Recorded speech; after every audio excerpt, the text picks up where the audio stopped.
ini menjadi instruksi atau perintah wajib bagi penyelenggara. Harian Fajar kembali menghelat fokus grup discussion terkait COVID-19 pada 16 Oktober 2020.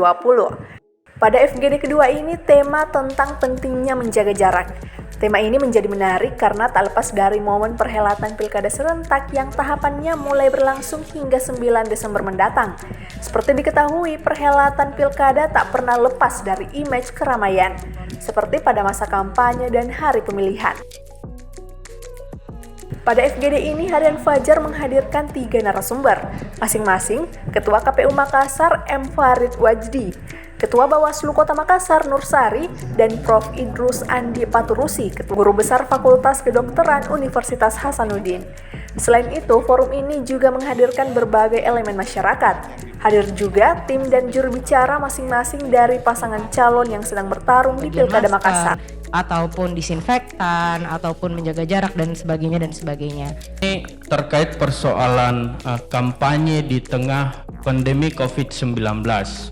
Atau tidak capek terus mengingatkan kepada kandidat kami, kepada tim pemenangan kami, karena kami oksigen di paru-paru itu terhambat. Dalam tahapan ini, KPU maupun Bawaslu menjamin telah menyiapkan regulasi yang mengatur terkait sistem dalam setiap tahapan. Bahkan, seluruh paslon dan timnya telah diwanti-wanti untuk mematuhi setiap aturan terlebih penerapan protokol kesehatan, khususnya terkait dengan masalah menjaga jarak. Evaluasi bagaimana proses Prof. Idrus Paturusi yang menjadi panelis utama juga menekankan pentingnya kedisiplinan dalam kebiasaan baru ini. Selain masker, jaga jarak juga menjadi penting untuk mencegah penularan virus COVID-19. Jangan terlalu gerusu-gerusu kemudian akhirnya menyebabkan korban dan kemudian hasil yang tidak maksimal. Ya, nah saya nggak tahu berapa persen kira-kira yang ini kalau kita lihat. Ya saya nggak tahu, untung-untung kalau ada 50% yang punya hak untuk memilih itu yang barangkali berpartisipasi. Saya nggak yakin dengan situasi seperti ini, ya.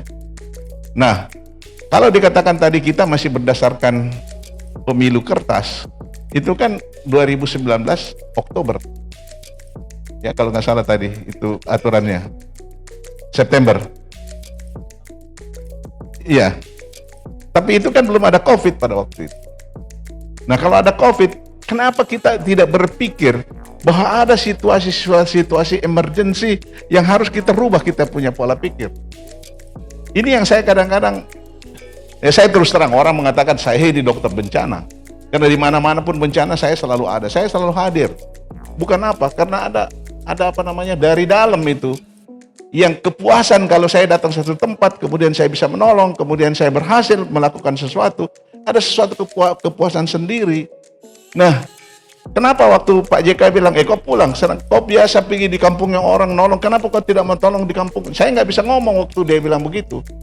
Saya ketemu Pak Gubernur, saya bilang ini strategi, ini rencana dan lain-lain sebagainya. Kalau mau, saya akan bantu all out untuk bagaimana agar supaya pandemi ini berkurang. Tetapi kalau melihat situasi seperti ini sekarang ini, demonstrasi yang kita belum tahu kapan selesai, kemudian ditambah lagi pilkada, apakah itu jadi tujuan kita? Demokrasi oke, demokrasi kita, tetapi apakah lebih penting demokrasi daripada kesehatan atau orang bisa jadi korban? Nah tadi saya sudah hitung, kalau 1 juta berarti 167.000, kalau kita 163.000. Kalau positivity rate, kalau kita ngambil 4% nilai atau angka kematian, berapa kemungkinan? Ini masih hitung-hitungan. Tetapi kenapa kita kalau sudah tahu akan terjadi itu, dan kemudian kenapa kita terus-terus aja, maju terus pantang mundur?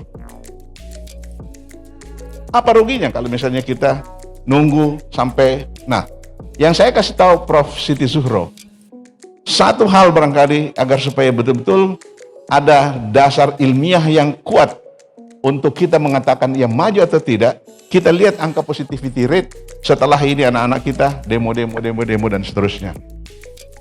Katakanlah misalnya dia demo sampai Oktober, November kita melakukan pemeriksaan, swab gratis semuanya. Karena itu apa? Kita kan lihat positivity rate, angka positif pada orang yang diperiksa.